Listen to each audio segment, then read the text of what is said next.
Namimiss mo ba si President Duterte? Honestly, yes. Ano yung naman?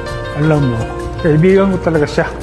Sabi ko nga kay si Secretary Kitain, sabi na lang na pag wala na siya sa pwesto, nandito lang ako.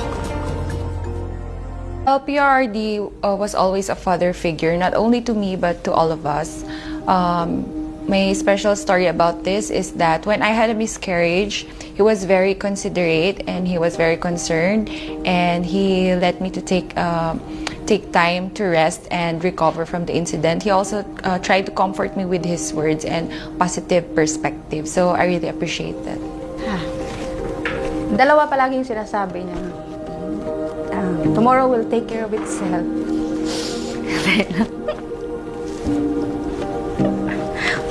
Visit. At yung there always time for everything. Na yung buhay talaga may panahon. Minsan nasa taas ka, minsan nasa baba. Kaya dapat maging humble ka lang talaga palagi. Marami kang tinuro sa amin na akala mo wala lang, pero tumatak talaga. Na alam mo yung palagi ko sinasabi, ikaw magiging isa sa magiging highlights ng buhay ko. Thank you sa trust, sa pagbigay ng chance para mag-serve hindi lang sa iyo pero sa Pilipinas din. I'm really, really proud to have the honor to work with you as your aide. And in TV, you see him wearing barong, but after all the fiasco is over, he goes back and he changes into comfortable clothes, baggy shirts, jogging pants, chinelas, and he will enjoy a simple dish with us.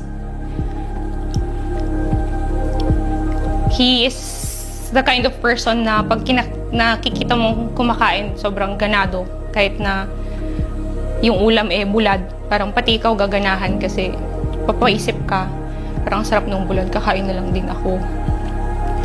So seeing him like that, na simple pleasures in life, he enjoys very much. Wait lang, naiyak ako.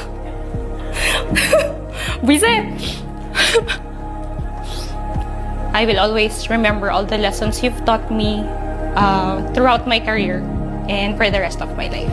PRRD has been more than just my commander-in-chief being in the military. So I always looked up to him like parang he's my father. Kasi there were many instances that we ate together, then sobrang relaxed lang. He would make jokes, he would tell silly jokes, even personal stories na dapat di niya kinikwento sa amin, kumbaga. Pero he's very open. Sir, sa 6 na taon na naging security officer niyo ako, maraming salamat sa kumpiyansa at tiwala na ibinigay niyo sa akin at saka sa aking mga kasamahan ng mga security officers. Ang hangad lang namin palagi sa inyo, sir, ay maprotektahan kayo, maging safety kayo. Tagal nating pinagsamahan, sir. More than 5 years tayong magkasama. Nakita ko yung saya mo, yung hirap mo, yung mga tagumpay mo, syempre. Sana ma-enjoy mo pa yung life mo na wala nang stress, wala nang lahat na ng gusto mong gawin, magagawa mo. Okay, nagatag ka sa amo og hope. Wala ka kabalo, sir, pero idol yun ka, sir.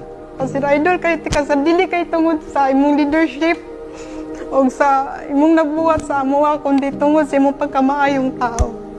Naarami permis. Maraming salamat po, Tay. On behalf of the 225,000 men and officers of the PNP, we would like to render our snappiest salute to the Commander-in-Chief. Maraming salamat po.